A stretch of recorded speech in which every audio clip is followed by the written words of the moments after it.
السلام علیکم ورحمۃ اللہ وبرکاتہ۔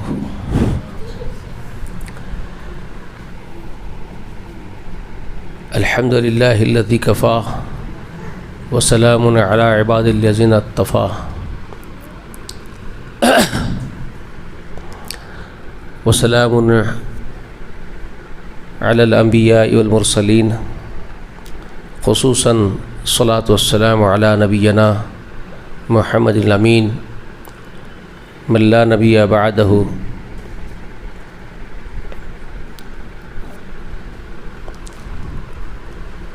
ہر قسم کی تعریف، حمد و ثنا، بڑائی و بزرگی اللہ وحدہ لا شریک کے لیے لائق و زیبا ہے۔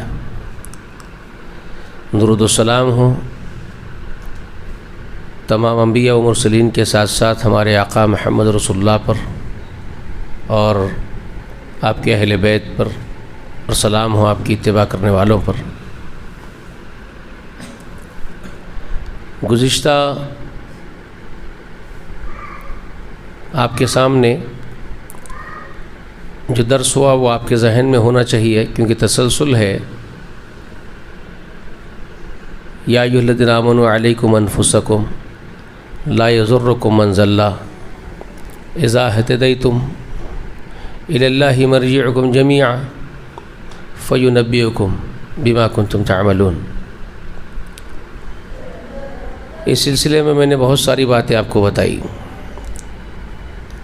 ہم پر اللہ نے فرمایا کہ ایمان والوں تم پر تمہارے جانوں کی ذمہ داری ہے، تو میں نے اس کی وضاحت کر دی، آپ کو تمام وہ تفصیلات بتا دی جو صحابہ اکرام نے اس آیت کریمہ کو سمجھایا، ابو بکر نے سمجھایا، سیدنا ابن مسعود رضی اللہ تعالی عنہ نے سمجھایا، اور رسول اللہ صلی اللہ علیہ وسلم کی بھی وہ معروف حدیث میں نے آپ کے سامنے رکھ دی، مرفوع حدیث جو ایک صحابی نقل کر رہے ہیں کہ رسول اللہ سے میں نے خود پوچھا تو رسول اللہ نے بھی ہم کو اس آیت کے بارے میں تفصیل سمجھائی۔ تو وہ ساری باتیں میں نے آپ کے سامنے گزشتہ بیان کر دی۔ اس کا مطلب یہ ہے کہ تم پر تمہاری جانوں کا ذمہ ہے، مطلب یہ ہے کہ آپ اپنی جو باتیں آپ تک پہنچی رسول اللہ کی وہ آپ پہنچا دیجئے، آپ لوگوں کو سمجھا دیجئے، منکر کو منکر اور معروف کو معروف بتا دیجئے، معروف کی طرف دعوت دیجئے، منکر سے منع کر دیجئے۔ اس کے بعد آپ کا کام ہو گیا، پھر آپ کسی اور کے ذمہ دار نہیں ٹھہرتے ہیں۔ آپ نے اپنا کام انجام دے دیا تو آپ کسی اور کے ذمہ دار نہیں ٹھہرتے گمراہیوں کے۔ آپ کو اور مجھے اپنی نیکیاں، اپنا نیک اعمال کرتے جانا ہے، ہم پر ہماری جانوں کا بوجھ ہے، اسی کا ذمہ ہے، ہم اسی کے ذمہ دار ہیں۔ تو اس راہ میں اپنے آپ کو بچاتے ہوئے زمین سے تو ہم کو نکلنا ہے، یہ تقویٰ ہے، لیکن ساتھ ساتھ جو ذمہ داری ہم پر رسول اللہ صلی اللہ علیہ وسلم نے اس دنیا سے رخصت ہوتے ہوئے چھوڑی ہے اس کو ہمیں ملحوظ رکھنا ہے۔ وہ ذمہ داری جس کا ذکر میں نے 3 درسوں کے پہلے سنایا آپ کو، اس کے بعد میں نے یہ آیت کریمہ بیچ میں لا کر کے اس کی بھی تفصیل میں نے بتا دی۔ تو اصل وہ جو میرا درس ہے، رسول صلی اللہ علیہ وسلم نے دنیا سے رخصت ہوتے ہوئے جو آپ کو اور مجھے ذمہ داری سونپی، پوری امت کو اجتماعیت کے اعتبار سے رسول صلی اللہ علیہ وسلم نے اپنے صحابہ کو جو فرمایا تھا، جو یہاں حاضر ہیں وہ ہر غائب تک میری بات پہنچا دیں، وہ حجۃ الوداع کے دن رسول صلی اللہ علیہ وسلم نے فرمایا تھا۔ اور ایک آیت بھی تم کو معلوم ہے تو تم آگے تک پہنچا دو۔ ایک آیت بھی، ادنا اگر ایک آیت بھی تم کو اگر معلوم ہو جائے، یاد ہو جائے، تم پتہ چل جائے، اس کا علم ہو جائے، تو تمہارا ذمہ ہے کہ لوگوں تک اس کو پہنچاؤ۔ تو یہ ذمہ داری، ایک بھاری ذمہ داری رسول اللہ نے امت کے کندھوں پر چھوڑی ہے۔ بحیثیت ہم رسول اللہ کی امتی ہونے کے ہم پر یہ فریضہ عائد ہوتا ہے کہ ہم رسول اللہ کی فرمانبرداری کرتے ہوئے اس دین کو رسول اللہ کے لوگوں تک پہنچائیں۔ یہ ہم پر ذمہ داری عائد ہوتی ہے۔ اب یہ ذمہ داری جب اٹھاتے ہیں اپنے کندھوں پر اور یہ کام کو کرنے کا ارادہ کرتے ہیں، مصمم ایک عزم کرتے ہیں کہ ہمیں رسول اللہ علیہ وسلم کے دین کی خدمت بہرحال ہم کو کرنی ہے، ایک ایک بات جو ہم تک پہنچی اور رسول اللہ کی ہم کو آگے تک وہ بات پہنچانا ہے، جب یہ عزم کر لیے ہیں تو اب پہلا سوال آپ کے سامنے یہ کھڑا رہے گا کہ آپ کس طرف دعوت دیں گے۔ آپ کھڑے ہوں گے بلانے کے لیے نا، تو آپ کس طرف بلائیں گے؟ ایک سوال پہلا یہ پیدا ہوگا کہ آپ کس طرف بلائیں گے، پھر سوال ہوگا کہ کیسے بلائیں گے، ایک دوسرا سٹیپ ہے، وہ سٹیجز الگ الگ ہوں گے۔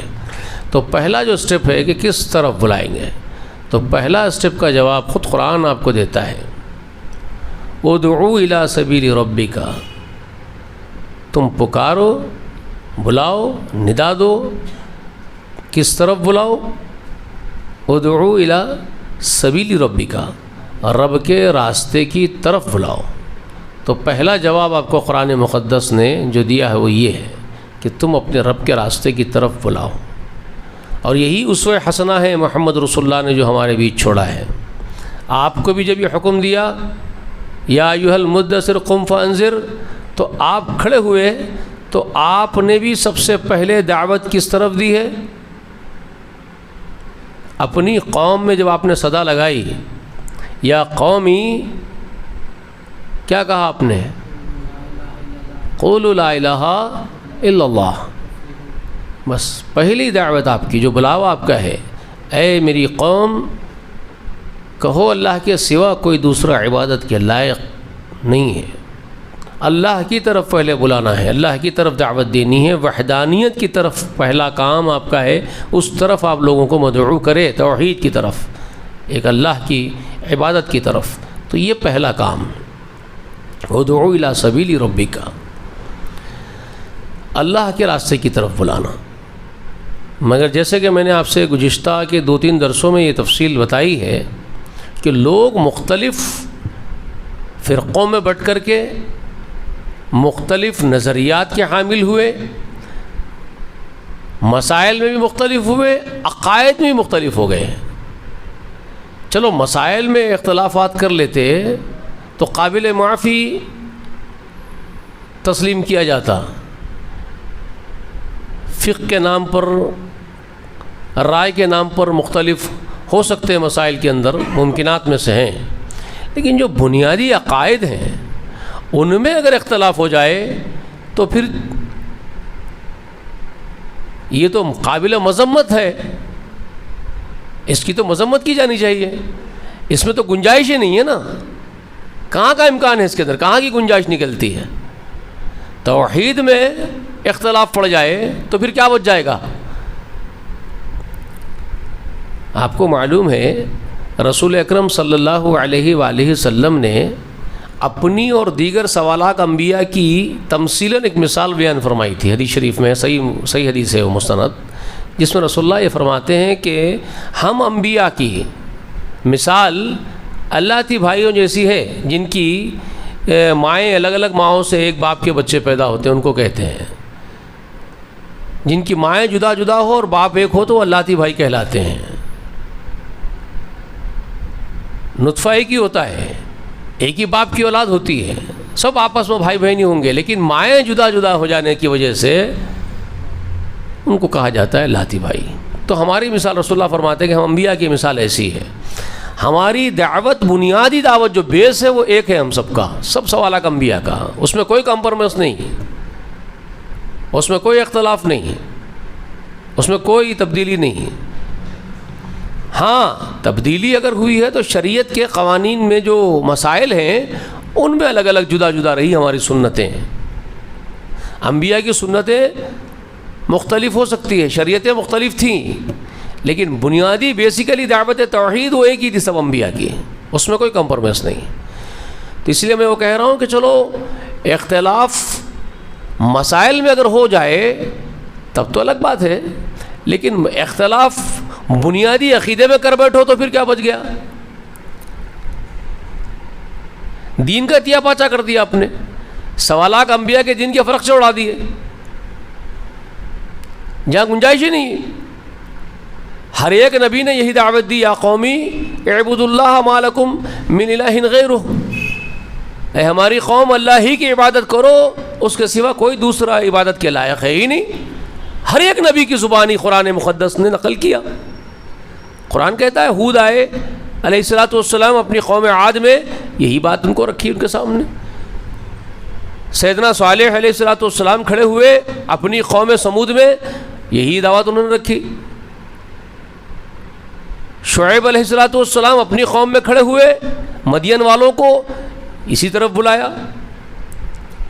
جتنے انبیاء اس دنیا میں آئے ہیں زمین کی پشت پر، بابا ان سبوں نے ایک ہی دعوت پیش کی۔ کیا بیٹے؟ کیا تھی وہ دعوت؟ بنیادی دعوت ان کی یا قومی، کیا فرمایا تھا؟ ہر ایک نبی نے، قرآن کہتا ہے اس کو، آپ سورہ ہود کی آیت نمبر 50 کے بعد پڑھتے ہیں تو ہود علیہ السلام کی دعوت کا ذکر مل جاتا ہے، اس سے پہلے پیچھے آگے پیچھے پورے نبیوں کا ذکر ملتا ہے آپ کو۔ اور قرآن میں ایک جگہ نہیں ہے، سورۃ الاعراف میں ہے، شعراء میں ہے، بہت ساری صورتوں میں اللہ تعالیٰ نے نبیوں کی دعوت کو پیش کیا ہے۔ دعوت کیا ہے؟ انبیاء، دعوت انبیاء کیا ہے؟ تمام نبیوں کی اجتماعی دعوت کیا ہے؟ یا قومی اعبدوا اللہ ما لکم من الہ غیرہ، کوئی الہ اس کے سوا نہیں تمہارا، وہی اکیلا ہے عبادت کے لائق، یہی ہر نبی کی دعوت۔ تو اگر آپ اس دعوت میں کمپرومائز کر کے اختلاف کر رہے ہو تو پھر کیا بچ گیا؟ سوالات انبیاء کے پورے دین کے آپ نے فرق سے اڑا دیے، بنیادوں کو ہلا دیا آپ نے اسلام کی۔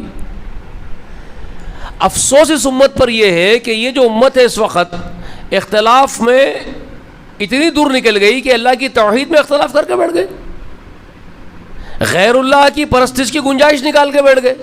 اب کیا بچ گیا بتائیے جی؟ اس میں بھی اختلاف۔ غیر اللہ کو پکارا جا سکتا ہے، اور ان ظالموں نے اس کی بھی گنجائش نکال لی، اس پہ بھی بحث ہو رہی ہے۔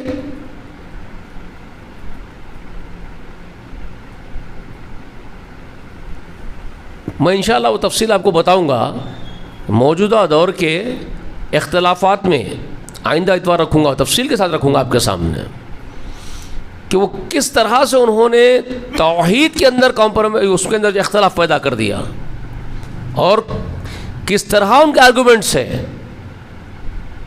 لیکن آج مجھے یہ بتانا ہے کہ آپ دعوت کس طرف دینا ہے، آپ کو جو سوالات انبیاء نے دی اس طرح آپ کو دعوت دینی ہے۔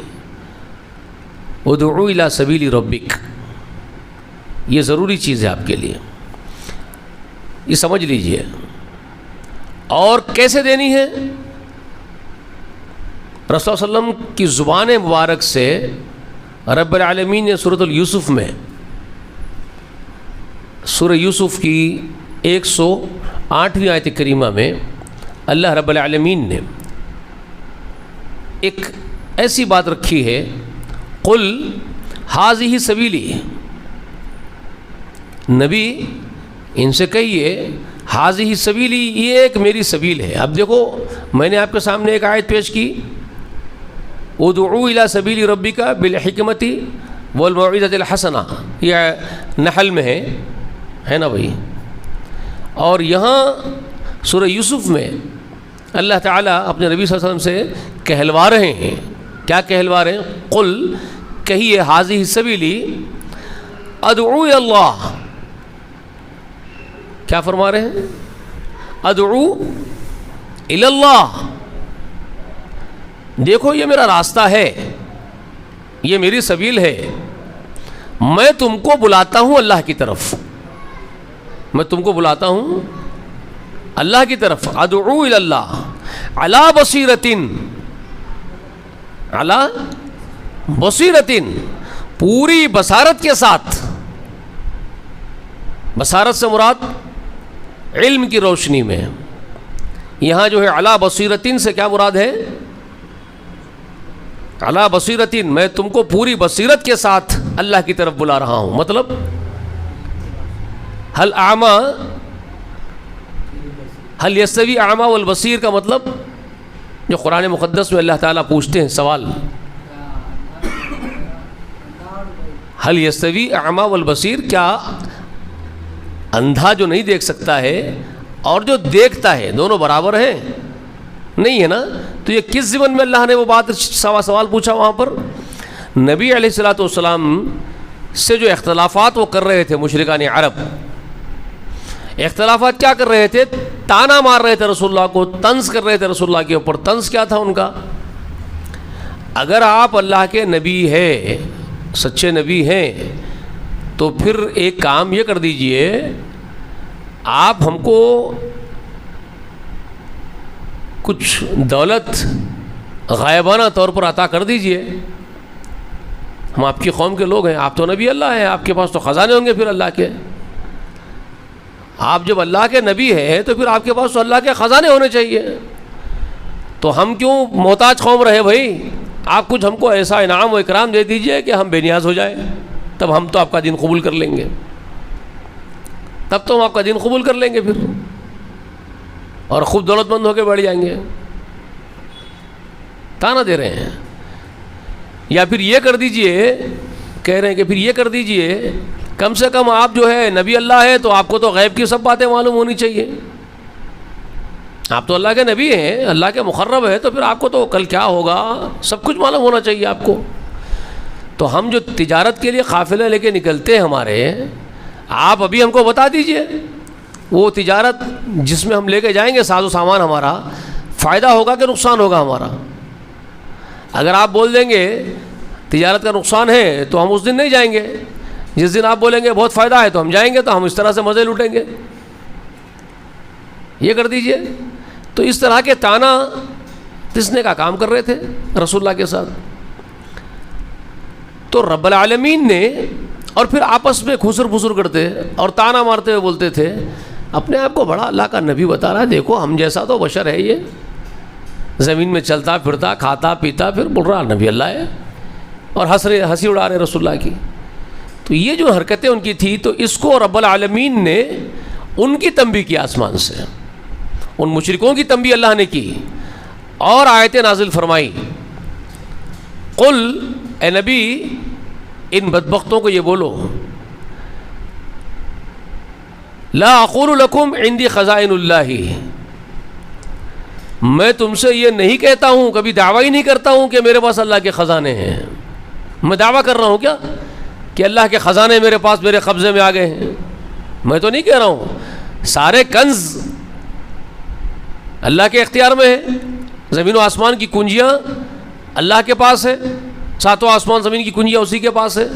وہ جس کو چاہتا اپنے خزانے میں سے عطا کرتا, جس کو چاہتا نہیں دینا نہیں دیتا. سارا اقتدار اختیار اس کا ہے, میرا نہیں ہے اقتدار. میں نے کبھی آپ سے کہا بھی نہیں کہ میرا اقتدار ہے, میرے قبضے میں ہے. میں نے کب دعویٰ کیا آپ سے؟ یہ ان سے بات کیجئے ظالموں سے جو آپ کو طنز کر رہے ہیں.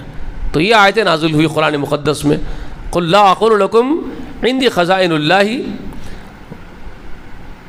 اور ولا عالم الغیب, اور ولا اقول لکم انی ملک. یہ جواب دیا گیا ان کو. آپ ان سے کہیے کہ میں یہ دعویٰ ہی نہیں کرتا ہوں کہ میرے پاس اللہ کے خزانے ہیں جس میں سے میں تم کو دوں گا, اقتدار میرا ہے. میں نے کب کہا تم سے؟ کچھ بھی نہیں ہے میرے پاس. میں خود تجارت کے لیے نکلتا ہوں بازار میں, یہ بات صحیح ہے. پھر میں نے یہ بھی نہیں کہا کہ میں غیب جانتا ہوں, ولا عالم الغیب, اور نہ ہی میں کوئی عالم الغیب ہوں. غیب کا جاننے والا ہونے کا دعویٰ بھی میرا نہیں ہے نا. تو پھر تم مجھ سے یہ سوال کرتے ہو بیجا سوال. تمہارا یہ سوال ہی بیجا ہے اور بیکار ہے اور لایانی ہے میرے لیے کہ کل کیا ہوگا ہمارے ساتھ بتاؤ. تو میں نے آپ سے کب کہا کہ میں غیب جاننے والا ہوں؟ میں نہیں جانتا غیب کو. وہ اللہ کے قبضے قدرت میں ہے. تمام غیب السماوات والارض کس کے پاس ہے؟ اللہ کے یہاں ہے. اللہ جانتا ہے کب کیا ہوگا, اسی لیے وہ اللہ ہے اور میں اس کا بندہ, اس کا غلام ہوں. تو میں نے کب کہا کہ میں غیب جانتا ہوں؟ میں نے کب کہا کہ اللہ تعالیٰ کے تمام صفاتیں میرے اندر اللہ تعالیٰ نے چھوڑ دی ہے؟ رسول اللہ نے کہا کہ رسول اللہ نے اس کو نکار دیا, ان کی اس بات کو نکار دیا, صاف ستھرے سے سیدھا کہہ دیا کہ میں نہیں جانتا. اب ان ظالموں کا کیا ہوگا ذرا سوچ لیجئے. آپ دور حاضر میں کچھ ظالم ایسے ہیں جو رسول اللہ کا نام لے رہے, رسول اللہ کے دین کی طرف منسوب کر رہے ہیں اپنے آپ کو, لیکن حرکتیں کیا کر رہے ہیں؟ جس کو رسول اللہ نے نکار دیا ان ظالموں کے سامنے, اور یہ بدبخت کیا کر رہے ہیں؟ وہی چیزیں رسول اللہ کے اندر ایکسیپٹ کر رہے ہیں, اس کو مان رہے ہیں, اس کے اندر لا کے رسول اللہ کے اندر لگا دے رہے ہیں. رسول اللہ نے جس کو نفی کر دی جس کی, انہوں نے اس کو رسول اللہ کی طرف منسوب کر دیا. قیامت کے دن پتہ چلے گا ان کا. انہوں نے رسول اللہ سے ایک معنوں میں مخالفت کی ہے, ایک معنوں میں انہوں نے ضد کی رسول اللہ کے مقابلے میں. رسول اللہ صلی اللہ علیہ وسلم کا جواب دے رہے ہیں ضد میں. آپ کہتے ہیں آپ کے پاس خزانے نہیں ہیں, آپ کہتے ہیں آپ غیب نہیں جانتے, ہم کہتے ہیں آپ کے پاس خزانے بھی, آپ غیب بھی جانتے ہیں. ہے؟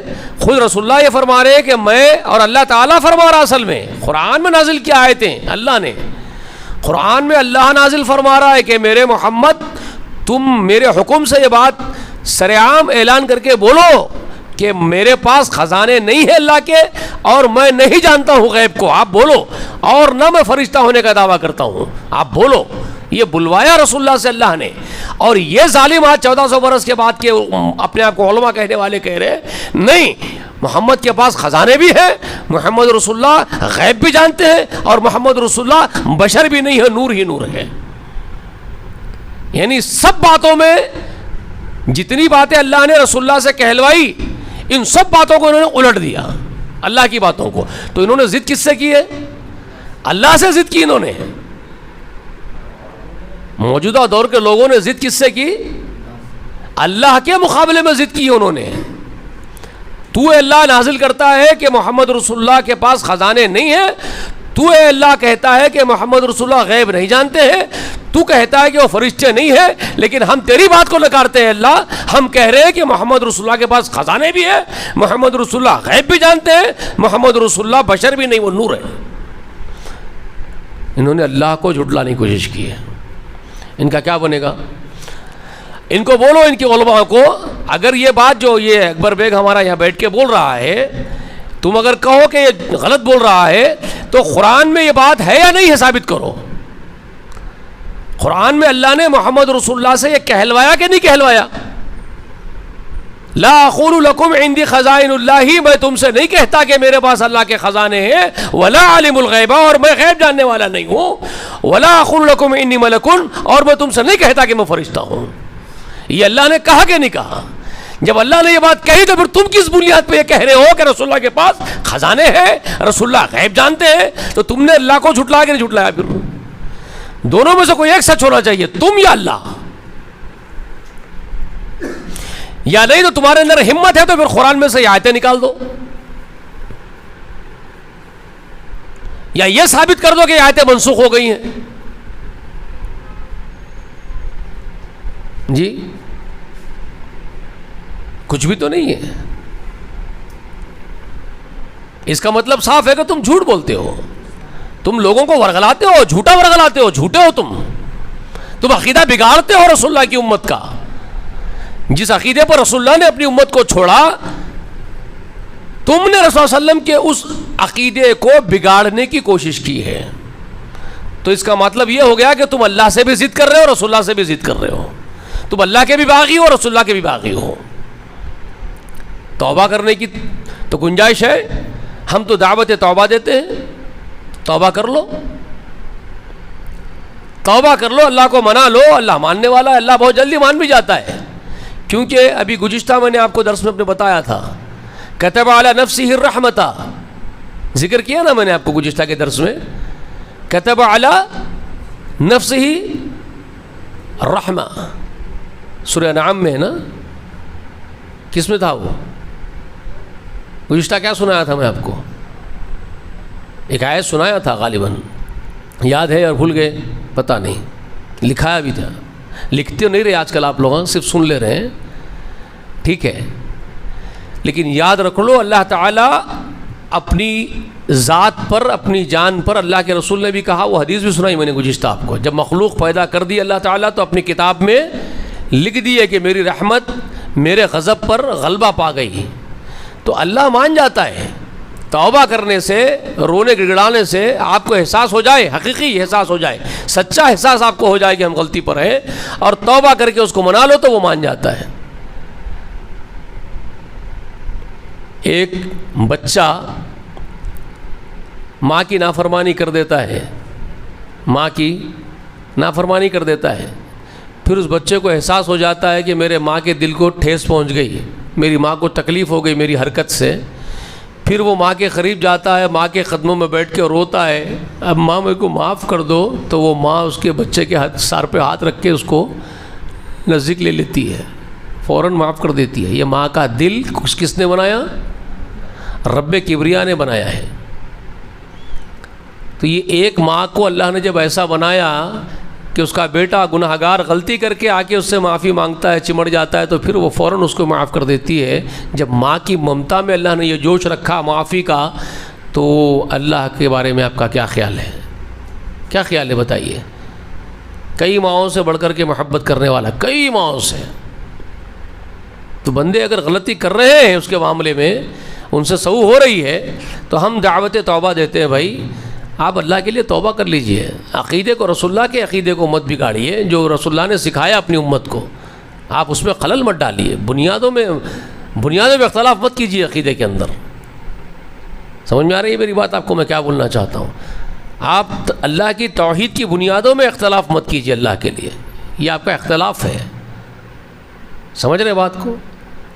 اور یہ انبیاء، 1.25 لاکھ انبیاء کی دعوت، ان کی بنیادی دعوت کا اختلاف آپ کر رہے ہیں. ان کے دین کی بنیادوں کو ہلا دیتے ہیں آپ جب یہ آپ حرکت یہ کرتے ہیں. آپ کو اس کا احساس نہیں ہو رہا ہے کتنا بڑا گناہ کبیرہ آپ کر رہے ہیں. 1.25 لاکھ انبیاء کی لائی ہوئی بنیاد کو آپ ہلانے کی کوشش کر رہے ہیں. آپ اس کو بہت بڑا گناہ کر رہے ہیں آپ. اس کا جو وبال ہوگا وہ بہت بڑا وبال ہوگا. اس لیے عقیدے کے معاملے میں اللہ کے لیے مت کیجیے ایسا. تو یہ میں نے کیوں کہا آپ کو کہ جب رسول صلی اللہ علیہ وسلم کو یہ بات کہلوائی جا رہی ہے، تو رسول صلی اللہ علیہ وسلم کو یہ بات کہلوانے کے بعد، ان سب باتوں کے بولنے کے بعد کہ میں تم سے نہیں کہتا کہ میں فرشتہ ہوں، اس کے بعد کیا کہتے ہیں؟ ان اتبع ما یوحی الی ما اوحی الی، جو بھی آپ قرآن مقدس میں پڑھتے ہیں کہ میں تو اتباع کرتا ہوں اس کی جو ما یوحی الی، جو مجھ پر نازل ہوتا ہے وحی کے ذریعے، جو مجھ پر وحی کی جاتی ہے میں اس کی اتباع کرتا ہوں. بس میرا یہ دعویٰ نہیں ہے کہ میرے پاس خزانے ہیں، نہ میرا یہ دعویٰ ہے کہ میں غیب جانتا ہوں جو تم کو بتاؤں گا، اور نہ میرا یہ دعویٰ ہے کہ میں فرشتہ ہوں. میں بشر ہوں تم جیسا، مگر میں پیروی اس کی کرتا ہوں جو میری طرف اللہ تعالی وحی فرماتا ہے. اس کے بعد ایک سوال پوچھتے ہیں پھر، قل هل يستوي اعمى والبصير، اب پوچھو کیا آنکھوں والا اور اندھا دونوں برابر ہو سکتے ہیں؟ نہیں ہو سکتے. اب یہ سوال یہاں آیا ہے ان آیات میں، اس آیت کے اندر، ان باتوں کے ساتھ، ان آرگومنٹس کے ساتھ. تو کیا سمجھ میں آیا آپ کو؟ کیا سمجھ میں آیا کہ میرے پاس جو وحی آتی ہے وہ کیا ہے؟ وہ روشنی ہے. وہ ایک ایسی روشنی ہے جس میں میں صاف دیکھ سکتا ہوں، علم کی روشنی. میرے پاس جو وحی اللہ تعالیٰ بھیجتا ہے، جو فرشتہ وحی لے کے آتا ہے، وہ ایک علم کی روشنی ہے، اور اس علم کی روشنی میں جو میں دیکھ سکتا ہوں، تمہارے پاس وہ علم نہیں ہے، تو تم کیا ہو؟ اس علم سے اندھیرے میں ہو. جیسے اندھے کے مانند جس کو کچھ دکھائی نہیں دیتا ہے، تو جیسے وہ بینا آدمی جس کو دکھائی دیتا ہے اور وہ اندھا آدمی جس کو دکھائی نہیں دیتا ہے، دونوں برابر نہیں ہو سکتے ہیں، وہی حال میرا اور تمہارا ہے. یہ رسول اللہ صلی اللہ علیہ وسلم سے کہلوایا جا رہا ہے. میرے حبیب یہی بات کا صفایا کر دو، اس کی وضاحت کر دو، اس کی کلیئر کر دو کہ دیکھو میری اور تمہاری مثال ایسی ہی ہے جیسے ایک اندھے کی اور ایک بینا کی ہوتی ہے، روشنی اور اندھیرے کی ہوتی ہے. جس کے پاس روشنی ہوگی اس کو سب دکھائی دے رہا ہوگا، جو اندھیرے میں کھڑا ہوا اس کو کچھ بھی نہیں دکھائی دے گا، جیسے کہ اندھے کو کچھ دکھائی نہیں دیتا ہے. تو یہ علم کی روشنی، وحی کی روشنی جو مجھ پر نازل ہوتی ہے، جس سے میں سب کچھ دیکھتا ہوں. سمجھ میں آئی بات؟ تو یہاں جو اعمیٰ والبصیر کی مثال اللہ نے دی ہے قرآن مجید میں، اندھے اور بصیر، بصارت والے کی، تو وہ کس معنی میں ہے؟ علم اور جہالت کے معاملے میں ہے. سمجھ میں آ گئی بات؟ علم کو اور جہالت کو واضح کرنے کے لیے اندھے کی اور دیکھنے والے کی مثال اللہ نے دی ہے.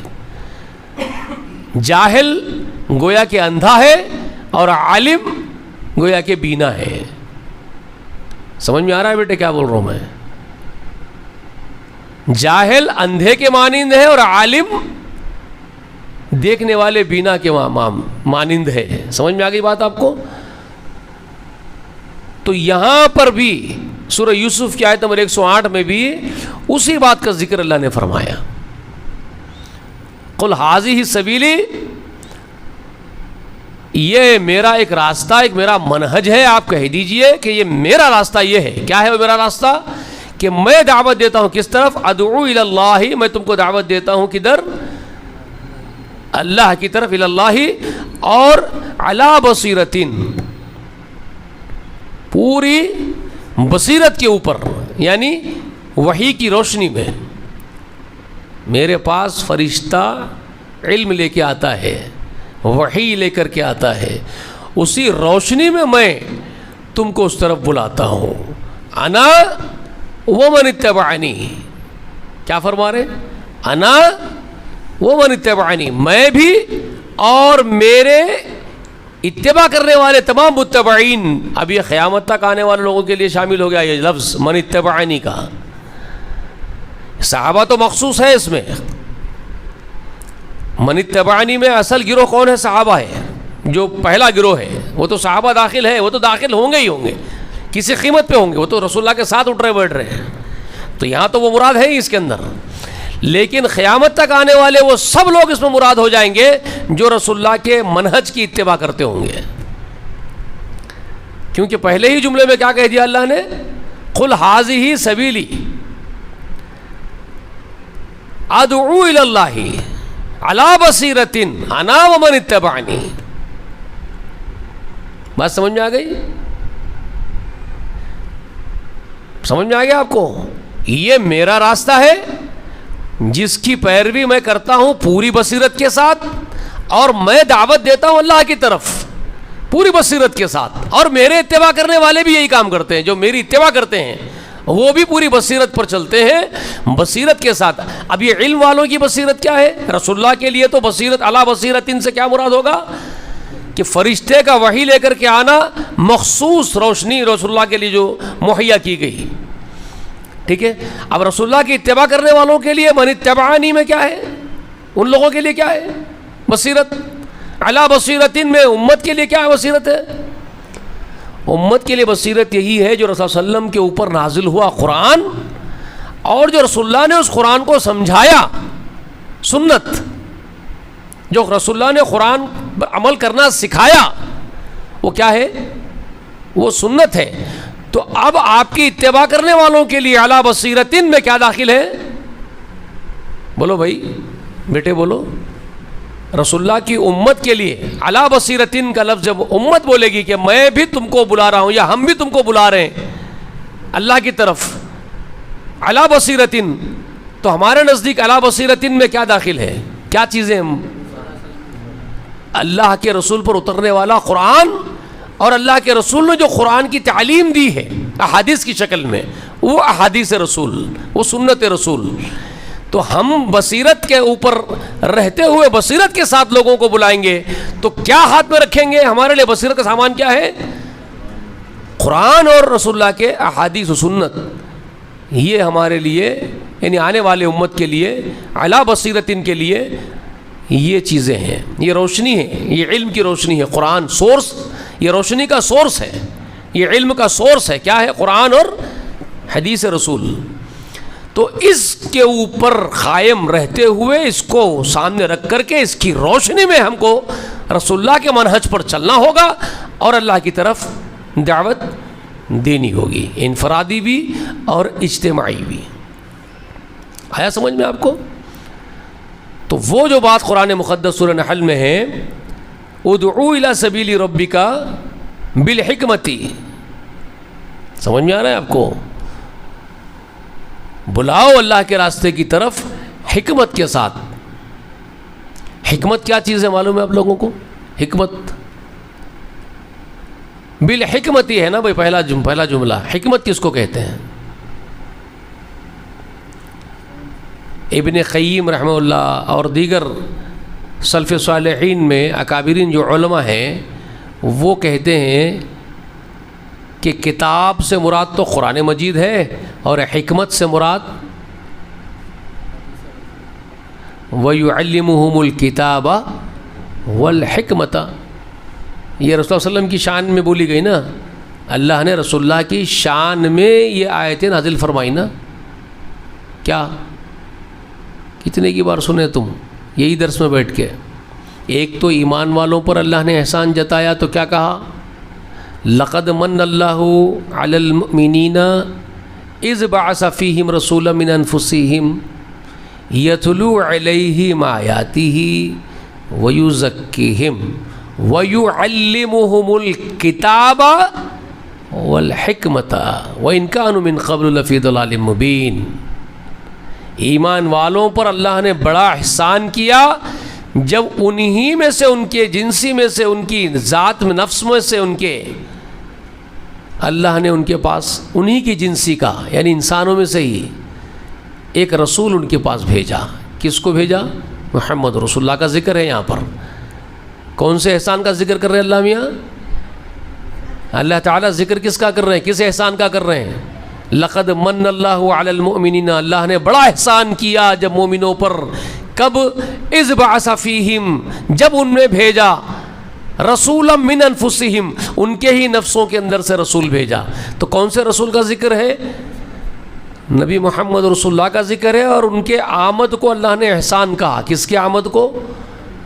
رسول اللہ کی آمد کو اللہ نے اپنا احسان بتایا کہ اللہ نے جو ان کو بھیجا وہ احسان ہے اللہ کا تمہارے بیچ، بہت بڑا احسان ہے. اور رسول اللہ صلی اللہ علیہ وسلم کیا کرتے ہیں آ کر کے؟ ان کی ذمہ داریاں کیا تھی؟ وہ کیا کام انجام دیتے تھے؟ منصب محمد کیا تھا صلی اللہ علیہ وسلم؟ یتلو علیہم آیاتہ، وہ اللہ کی آیات ان پر تلاوت کرتے ہیں اور کیا کرتے ہیں؟ وَيُزَكِّيهِمْ، ان کو پاک کرتے ہیں. کس کے ذریعے پاک؟ کس کے ذریعے کرتے ہیں؟ یتلو علیہم آیاتی ہی کے ذریعے سے اللہ کی آیات ان پر پڑھ کے ان کو پاک کرتے ہیں. ان کا تزکیہ ہوتا ہے. تو تزکیہ بالقرآن ہے اور تزکیہ بالسنت رسول ہے. تزکیہ بسنت رسول و تزکیہ بالقرآن. سمجھ میں آئی بات؟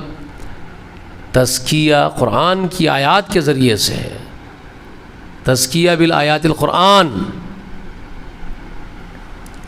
و تزکیہ بسنت رسول. سمجھ میں آ رہی ہے بات؟ یہ ہے سورس تزکیے کا. مگر یہاں پر بھی اختلاف کیے کر کے بیٹھ گئے نا. تزکیہ کہاں کہاں ہو رہا ہے ان کا؟ خانخواہیں بن گئی ہے تزکیے کی، اور خانخواہوں میں کیا ہو رہا ہے؟ تزکیہ. غیر مسنون غیر شرعی طریقہ کار ایجاد کیے جا رہے تزکیے کے لیے. یہاں سے منڈی یہاں لے جانا، یہاں جھکانا، قلب کے پاس رکھنا، نظر رکھنا، لا کو کھینچ کے لانا، الہ پہ گردن پھرانا، پھر الا اللہ کا جھٹکا پھر مارنا، جھٹکا مارنا الا اللہ. اب پوری رات لا الہ الا اللہ الا اللہ الا اللہ الا اللہ. ارے لا حول ولا قوت الا باللہ. لائٹاں بند کر دے کے مرشد پوری رات لے کے بیٹھا ہوا ہے. کیا چیخ رہا، کیا چیخ رہا؟ الا اللہ الا اللہ الا اللہ. فقیراں چیختے نہیں درگاہوں کے پاس بیٹھ کے، جاہل فقیراں.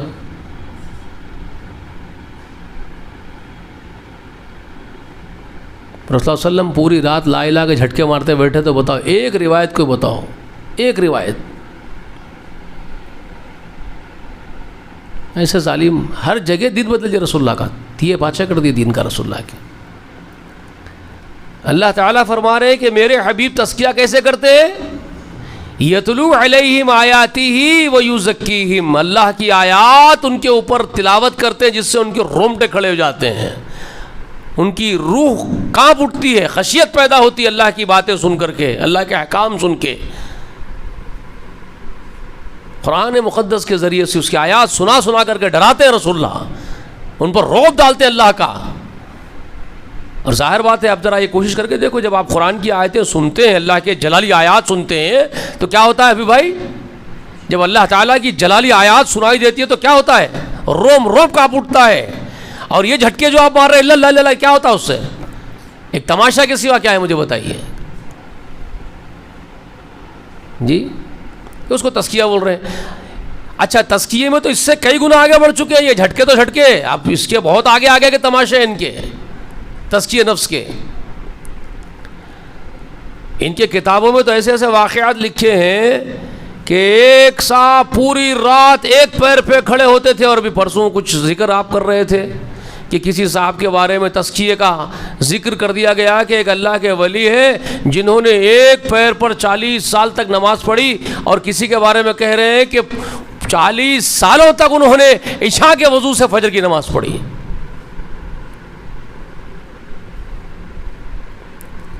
عشاء سے فجر 40 برس تک لگاتار عشاء کا وضو اور فجر کی نماز اسی وضو سے پڑھ رہے ہیں، وضو فاسد نہیں ہو رہا ہے ان کا. تو بچے کہاں سے پیدا کرے انہوں؟ اپنے بیوی سے صحبت ہی نہیں کرے رات میں. چلو بھائی رات میں نہیں کرے، دن میں صحبت کر لیے، بچے ہو گئے.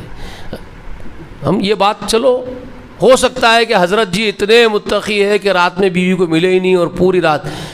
کیا حضرت کو کبھی جو ہے پوری زندگی میں عشاء کے وضو کے بعد کبھی گیس نہیں نکلی 40 سالوں تک؟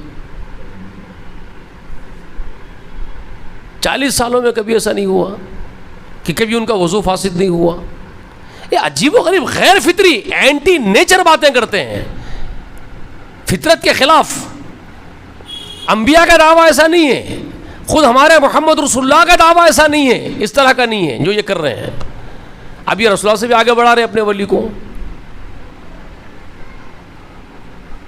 اس طرح کی حماقت کی باتیں کرتے ہیں. اور وہ تو ایک دم غیر فطری بات جو کرتا ہے، ایک پیر پہ کھڑے ہو کر کے پوری رات قرآن پڑھتے تھے. ارے ایک پیر پہ کھڑے ہو کے نماز پڑھنا کس نبی کی سنت ہے رے بھائی؟ 2 پیر جب اللہ تعالیٰ دیے، صحیح سالم بنائے اللہ تعالیٰ، 2 پیروں پہ کھڑے ہونے کا انعام دیے تجھے، 2 پیر عطا کیے اپنی طرف سے نعمت کے طور پہ، تو ایک پیر پہ کھڑے ہونے والا ولی اللہ کیسا ہوتا مجھے بتائیے، جو اللہ کی نعمت کا ہی اعتراف نہیں کر رہا ہو. 2 پیر صحیح سالم ہونے کے ایک پیر پہ کھڑنے کی ضرورت کیوں پڑی اس کو؟ وہ تزکیہ کون سا ہو گیا جو نبیوں کے خلاف؟ کس نبی نے عبادت کی ایک پیر پہ کھڑے ہو کے؟ پیروں کے ہونے کے باوجود لنگڑا تو نہیں ہے نا؟ اچھا خاصا بھی کیوں ٹھہر رہا ایک پیر پہ؟ تجھے اللہ نے 2 پیروں پہ ٹھہرنے والا انسان بنایا، انہیں مرغا بن جا رہا زبردستی کے پاؤں پر اٹھا لے کے. مرغ کھڑے ہوتا ایک پیر پہ، کبھی دیکھے اس کو؟ وہ بھی اتنی طرح نہیں کھڑے ہوتا. شکار کرنے کے لیے کونگے کھڑے ہوتے، شکاری جو پرندے ہوتے ہیں وہ ایک پیر پہ کھڑے ہوتے ہیں تاکہ مچھلی کو اندازہ نہیں ہونا کوئی لکڑی اکڑی ٹھہری ہوئی ہے پانی میں، اس کا پیر ایک باہر ایک پیر دیا اللہ تعالیٰ اس کو، مچھلیوں کو دھوکہ دیتا اس کے ذریعے سے. دوسرا پیر اٹھا کے رکھ لیتا ہلو آہستہ سے، اس کو پتہ نہیں چلے مچھلی کو، وہ نزدیک آئے تو چوچ مار کے کھا لیتا ہے. وہ اس مخلوق کے لیے. تم کو کب کہا گیا ایک پیر پہ کھڑے ہونا؟ تم تو انسان ہو، بھلی بھانتی انسان ہو. تم کو کون بول رہا ہے ایک پیر پہ کھڑے ہونا ہے؟ کون سی عبادت آپ کر رہے ہو؟ یہ ہے آپ کا تزکیہ؟ کسی کے بارے میں لکھ دیے کہ ایک کنواں تھا، ایک کنویں کے اوپر ایک جھاڑ کی شاخ تھی، تو یہ اللہ کے بڑے متقی ولی اللہ تھے، یہ تزکیہ کر رہے، تو پوری جھاڑ کے اوپر الٹا لٹک رہے تھے کنویں میں، اور رات بھر اللہ کا ذکر کرتے تھے لٹک کے. ابے چمگادڑ کے بچے، چمگادڑ تو نہیں بنا اللہ نے تجھے. سوچو بھائی کیا کر رہے ہو یہ تم؟ لٹکنے والی مخلوق بنایا کہ اللہ نے آپ کو جھاڑ کے اوپر؟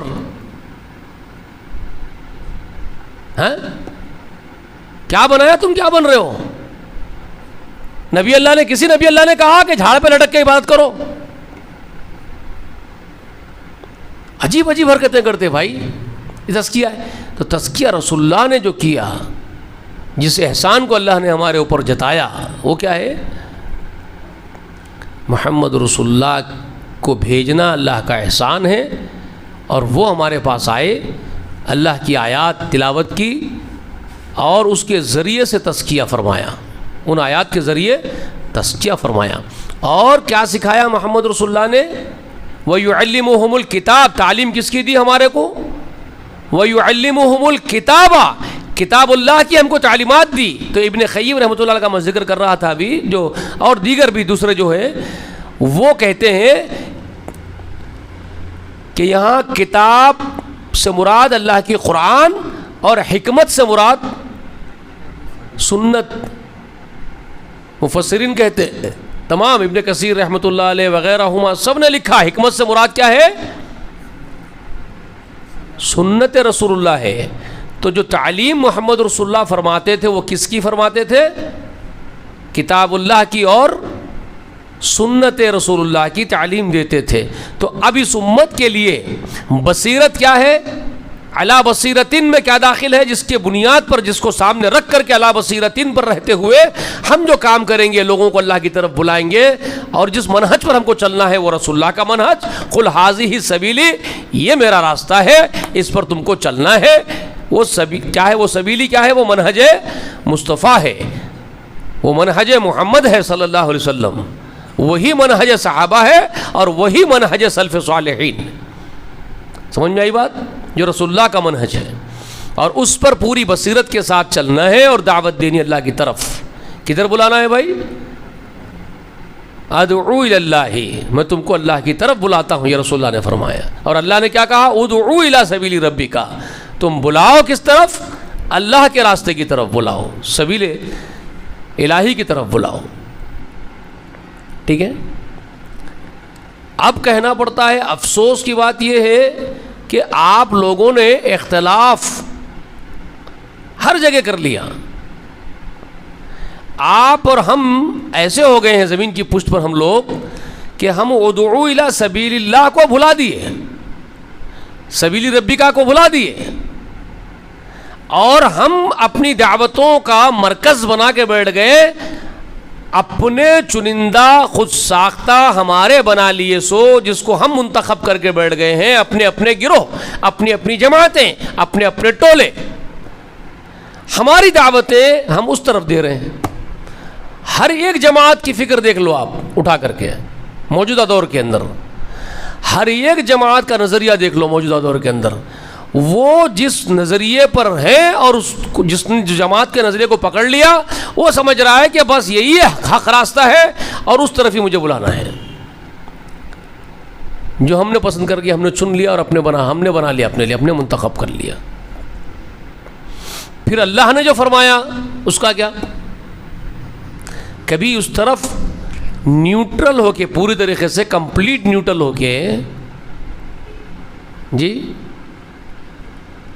ہم نے کبھی یہ بات پر غور کیا کہ ہمیں ان زدیوں سے اوپر اٹھنا ہے، یہ ہٹ دھرمیوں کو چھوڑنا ہے، گتھم گتھی نہیں کرنی ہے، زدی میں نہیں آنا ہے. ہم کو غور کرنا ہے کہ ہمارے رب کی چاہت کیا ہے، اور ہمارے رب نے تمام سوالات انبیاء کو جو منتخب کیا، ان سوالات انبیاء کی پوری کمپلیٹ زندگی شروع سے دیکھتے آئیں گے، مطالعہ کرتے ہوئے، جس سے اخذ کریں گے، جس سے سمجھنے کی کوشش کریں گے کہ سوالات انبیاء کا نظریہ،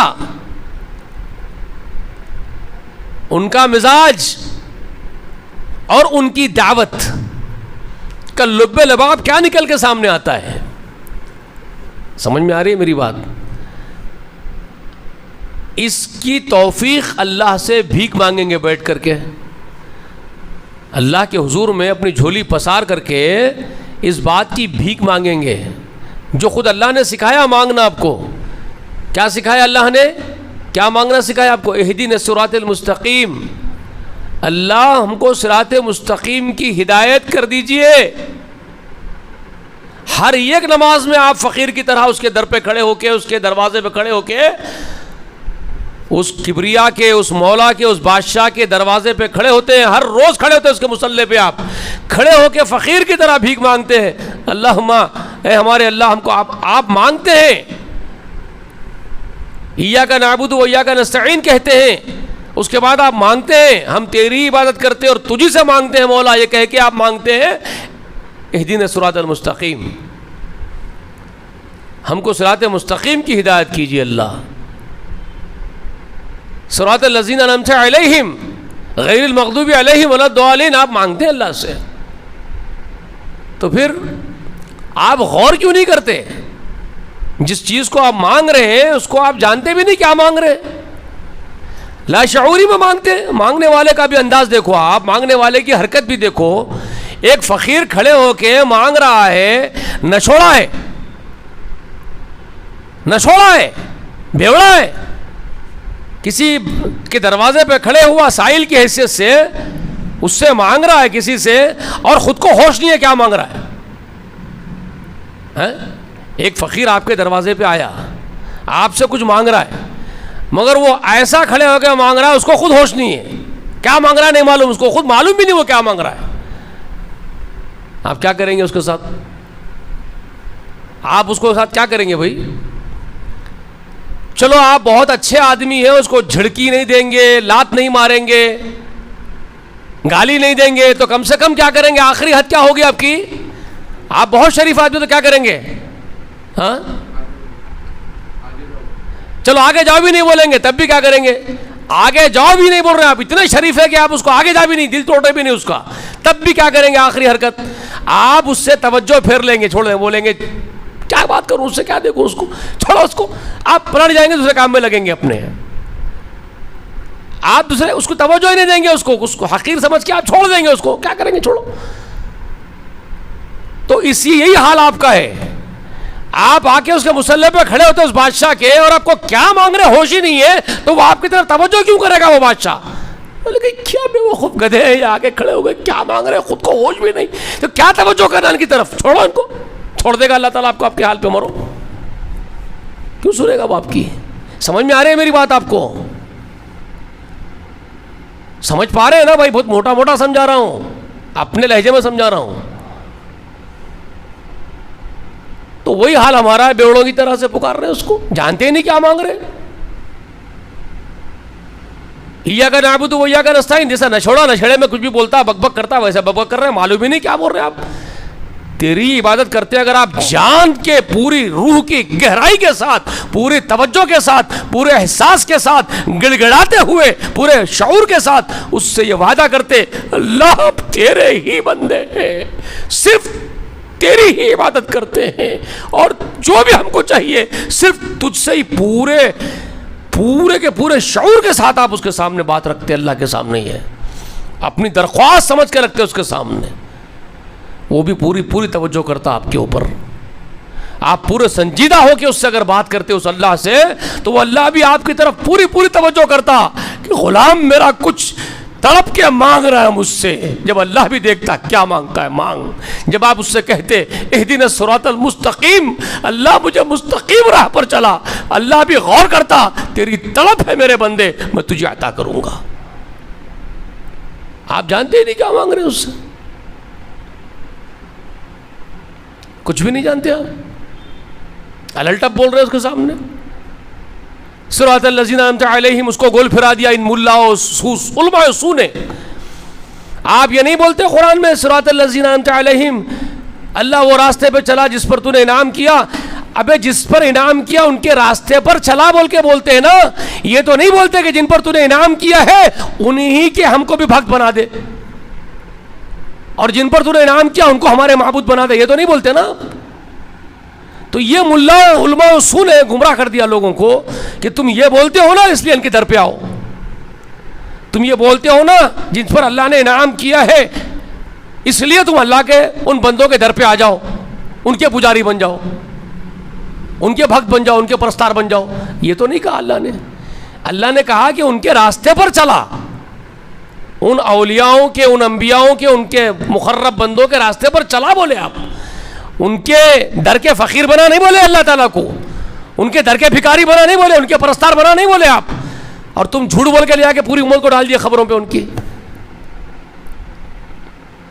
ہر بات کو توڑ مروڑ کے پیش کیا ان برے علماؤں نے.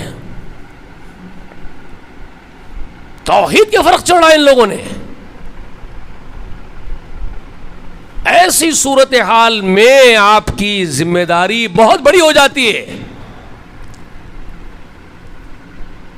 آپ کی ذمہ داری بہت بڑھ جاتی ہے. ایسی جب صورت پیدا ہو جائے، جب امت میں سے ہی غدار کھڑے ہو کے کام خراب کر رہے ہوں، تو ایسی صورت میں حق کو جاننے والوں کی ذمہ داری بہت بڑی ہو جاتی ہے کہ وہ پھر اللہ کے، اس کے رسول کے وفادار غلام اور سپاہیوں کی طرح کھڑے ہو کر کے کریکشن کرے اللہ کے رسول کے دین کے. سمجھ میں آ رہی ہے بات؟ وہ صحیح دین کو پیش کرنے کی ذمہ داری ان کی بڑھ جاتی ہے. اس وقت یہ کام لے کے کھڑا ہونا پڑتا ان لوگوں کو جو رسول اللہ کو اللہ نے بتایا، ہاذہ سبیلی ادعو الی اللہ، یہی ہے محمد رسول اللہ کا راستہ کہ ہم اللہ کی طرف بلاتے ہیں، علی بصیرتن، علی بصیرتن کے ساتھ، قرآن و سنت کی روشنی میں تم کو بلاتے ہیں، علم کی روشنی میں ہم تمہیں دعوت دے رہے اللہ کی طرف اور منہج مصطفیٰ کی طرف صلی اللہ علیہ وآلہ وسلم کی طرف تم کو بلا رہے ہیں۔ ذمہ داری آپ کی دگنی ہو جاتی ہے، جیسے کہ رسول صلی اللہ علیہ وسلم کو اللہ نے کہا انا ومن اتبعنی، میں اور میرے اتباع کرنے والے، تو ہم کو رسول اللہ کے متبعین میں بن کر کے کھڑے ہونا ہے، ایمانداری کے ساتھ، وفاداری کے ساتھ۔ یہ کام بہت بڑا کام بن جاتا ہے، مگر افسوس اس کام کرنے والے کا ساتھ دینے کو بھی تیار نہیں ہو رہا ہے بڑا طبقہ۔ گنے چنے آپ جیسے کچھ لوگ بیٹھ کے سن رہے ہیں، صرف سن رہے ہیں، وہ بھی سن رہے ہیں، اور میرے جیسا نادان آدمی بھی کچھ صرف پکار رہا ہے۔ اس سے بڑھ کے میں کچھ نہیں کر سکتا ہوں کہ صرف پکار رہا ہوں، تو وہ بھی برداشت نہیں کر پا رہے مجھے لوگ۔ یہ جو باتیں میں سمجھانے کی کوشش کر رہا ہوں نا، اتنے کو بھی برداشت نہیں کر رہے لوگ۔ ساتھ دینا تو بہت دور کی بات ہے، ساتھ دینا، کھڑے ہونا، ہمت افزائی کے ساتھ میری ہمت بڑھانا، میرے ساتھ آگے کندھے سے کندھا لگا کے نکلنا، یہ تو بہت بہت دور کی بات ہو گئی ہے اب اس وقت میں جو باتیں پیش کر رہا ہوں اس کو وہ لوگ برداشت اور ہضم نہیں کر پا رہے ہیں۔ پتہ نہیں کیا مقدر ہے ان کا، کیا ہونے والا ہے مجھے نہیں معلوم۔ جبکہ ہونا یہ چاہیے کہ بہت سارے علماء، بہت سارے لوگ مل کر کے یہ کام کریں۔ ہم لوگوں کا کام ہے، یہ ہمارا ذمہ داری ہم سب کی، ہم کو یہ کام کرنا ہے۔ پرسنل کوئی کام نہیں ہے ہمارا، میرا پرسنل نہیں ہے، آپ کا پرسنل نہیں ہے، یہ وہ کام ہے جو سوالات انبیاء نے کیا، جس کو محمد رسول اللہ نے کمپلیٹ کیا، جس کو پورے صحابہ اکرام نے پوری جی توڑ محنت کر کے آگے بڑھایا، جس کو تابعین نے اپنایا اور اس کے لیے زندگیاں لگا دی، تب تابعین نے جس کے لیے زندگیاں اپنی کھپا دی، جس کے لیے ائمہ اکرام اپنی پوری زندگی کی صلاحیتیں کھپا دیے، جس کے لیے محدثین نے اپنا مال و متاع، اپنی زندگیاں لٹا دی۔ یہ وہ عظیم کام ہے جو کرنا ہے ہم لوگوں کو، لیکن ہم لوگ اصل کام کو چھوڑ کے، بنیادی کام کو چھوڑ کے، ہم فرقوں میں بٹ کے اپنے اپنے فرقے کی طرف دعوت دینے لگ گئے۔ ادعو الی سبیل ربک کو چھوڑ دیے اور ہم ادعو الی الجماعت الی المسالک کے کام کو لے کے کھڑے ہو گئے۔ سمجھ میں آ رہی ہے میری بات؟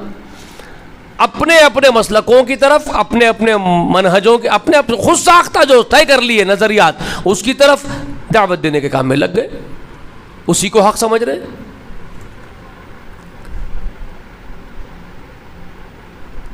ہم سے پہلے ایک امت ہلاک کر دی گئی تو رسول اللہ نے اس کا ذکر کیا،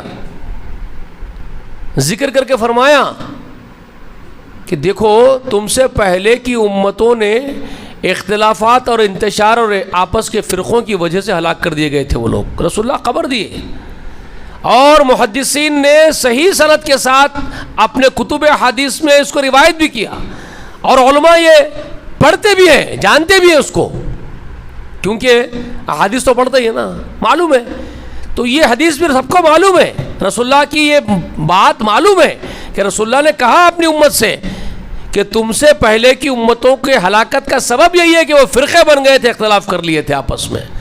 تو رسول اللہ نے امت سے کہا اپنی، خبردار تم لوگ متحد رہنا، متفق رہنا اور فرقے نہیں بننا، اختلاف نہیں کرنا، تعلیم دے کے گئے۔ پھر کیا بات ہے، تم کیوں رسول اللہ کی یہ واضح تعلیم کے ہونے کے باوجود تمہاری ہمت کیسے ہو رہی ہے فرقے بنا لینے کی، اختلاف میں پڑے رہنے کی؟ بتاؤ تو کہاں سے تم چاہنے والے ثابت ہو رہے رسول اللہ کے؟ کہاں سے ہو رہے ہو جی؟ تم تو نافرمان بیٹے کی مانند ہو، ماں باپ کا نافرمان بیٹا ہوتا نا جو آوارہ ہنڈا، تم تو وہ لگ رہے ہو، تم تو محمد رسول اللہ کی سرے نافرمانی کر رہے ہو، کھل کے نافرمانی کر رہے ہو ہر معاملے میں. کس معاملے میں نہیں کر رہے مجھے بتائیے؟ ہر معاملے میں کر رہے ہیں.